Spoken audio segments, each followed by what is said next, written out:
Hi everyone, I'm Zach from Porsche Center Calgary, and today we are looking at a 2024 Taycan 4S. This vehicle is a new car. It comes in Volcano gray with a black leather interior. A little bit on the performance of the vehicle. Taycan's fully electric, so obviously you're going to have that instant torque. As far as power goes, typically when you're driving around, you're going to have 435 horsepower. The cool things with this car is when you go into launch control and do kind of your hardest acceleration where you get your 0 to 100 times from, it's going to go into overboost and it's going to come out more to be 560 horsepower. So you're able to have a ton of fun in this car. Obviously, a lot of that instant torque is what's providing that performance and the engagement in the car. Pretty much whenever you put that foot down, it doesn't matter what speed you're going at, but it's really putting your head back into the back of your seat. It's quite fun. And then on top of that, as far as like the handling and the dynamics of the car go, electric cars, for those of you who don't know, they're typically quite heavy just because of all the battery technology and everything. But the cool thing with those is your battery essentially makes up the floor of the car in between your two axles, and that floor level is actually below your axle height, meaning that you have an extremely low center of gravity in this car. So that weight's really there providing extra traction, but you don't really feel it because of how low your center of gravity is. And then on top of that, Porsche did do a really good job of maintaining a sports car-like feel in this vehicle, despite it being electric. And what I mean by that is that when you're driving around on the car, you still have a very good idea of what's going on underneath your wheels. You get that feedback coming through the steering wheel, and you have that kind of typical stiffer and more precise steering wheel feel that Porsche is quite well known for. So as far as electric goes and cars go, and just cars in general go, the Taycan provides a lot of engagement still, which is absolutely fantastic. Touching on performance features for the car, this car is going to have a number of standard ones. So air suspension is going to be standard on all Taycans, so where you have the ability to raise and lower the ride height of the vehicle.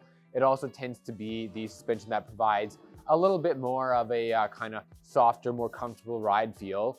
And then on top of that, the car is going to have PASM. Once again, standard feature in this car, where you can be either driving around in the normal or comfort mode, whatever you want to call it, or stiffen up your chassis if you're wanting that more rigid drive, especially for corners so there's less body roll.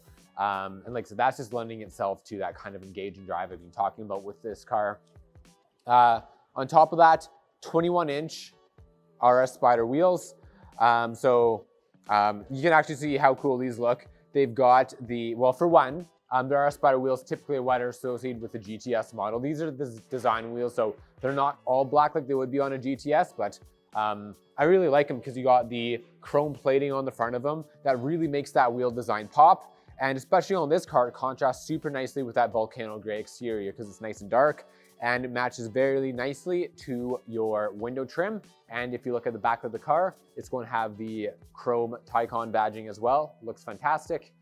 And then, sorry, on a little bit of a tangent there. Continuing on with performance features, you do have the Performance Battery Plus in this car. On the 4S models, you have the option to pick between two different batteries. The Performance Battery Plus is the bigger one, gets you another 40 horsepower as well, and 93 kilowatts rather than 79 kilowatts. So you're able to get a pretty consistent extra kind of I'd say about 80 kilometers of range on this car compared to another one with the slightly smaller battery in it. So definitely a perk there as well going for this one. Talking charging options, because there are a number of different ones. This car does come equipped with the 19.2 kilowatt onboard charger. Essentially what that is, as standard, the car is able to charge at 9.6 kilowatts while at home. That's enough to charge the car in about 9.5 hours, 0 to 100%. The 19.2 kilowatts charger, essentially you can half that charging time, but for it to be able to work, you need to make sure that you have a 100 amp circuit wired up in your garage, and it's going to be hardwired in there rather than having the plug you can pull in and out, which is more convenient. It's still going to be based off a 240 volt plug as well, but that's what that option is. So if you're at home, charging time is a big concern with you. This car does come with the upgraded charger, given normally that 9.5 hour charge time works well for everyone, because even if you drain the car from 100% to 0 in a day, it'd still be charged up ready to go for the next day anyhow. Moving on from there, car has the 150 kilowatt DC charger installed on it. That is arguably one of the most important options. Reason being, Taycans operate off an 800 volt charging system. So if you're going to use a very high voltage charger, public charger, it needs to be one that's compatible with 800 volt charging.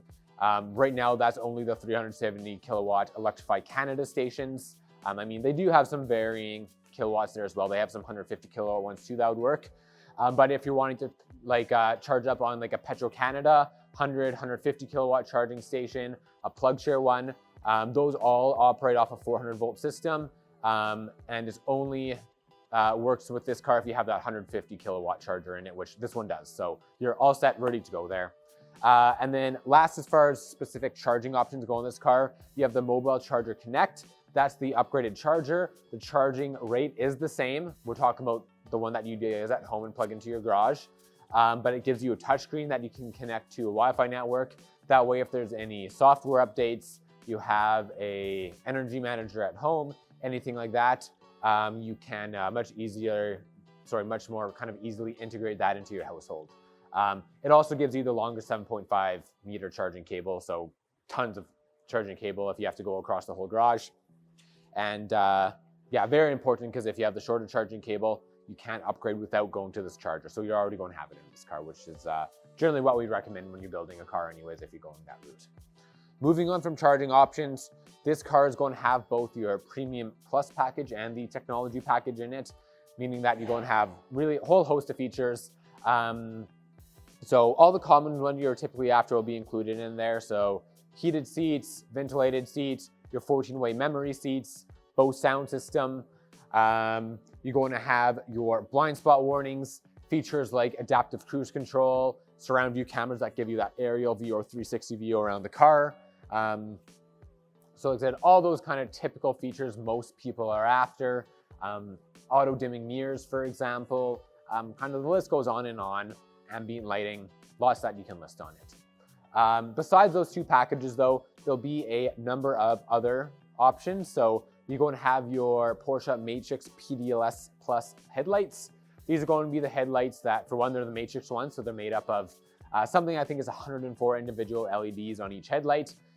They have, of course, the swiveling function going around corners. They're speed dependent, and then the automatic high beam dimming feature, where when a car's approaching you and it's dark out, only the spot where the car's approaching you dims down. Everything else remains nicely illuminated, so you can still see into the ditch for deer or anything like that, which is fantastic. This car has the variable controlled panoramic roof. Super cool if you haven't seen it before. So it's going to be the standard open roof that you're accustomed to on the Taycan.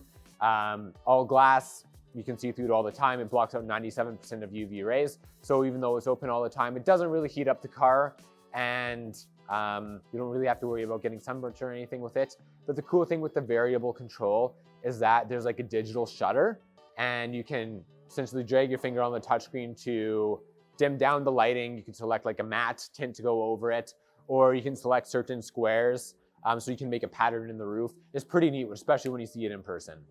And then the car is going to have your Bose sound system. So you do have that upgraded sound system in the car. Offers great value. It's what we see in 90% of our vehicles, which is fantastic. And then besides that, for kind of assistant systems and electronics, I've already talked about it a little bit. You're going to have that adaptive cruise control and your blind spot warning in the car as well. So fantastic car, really well optioned, looks fantastic.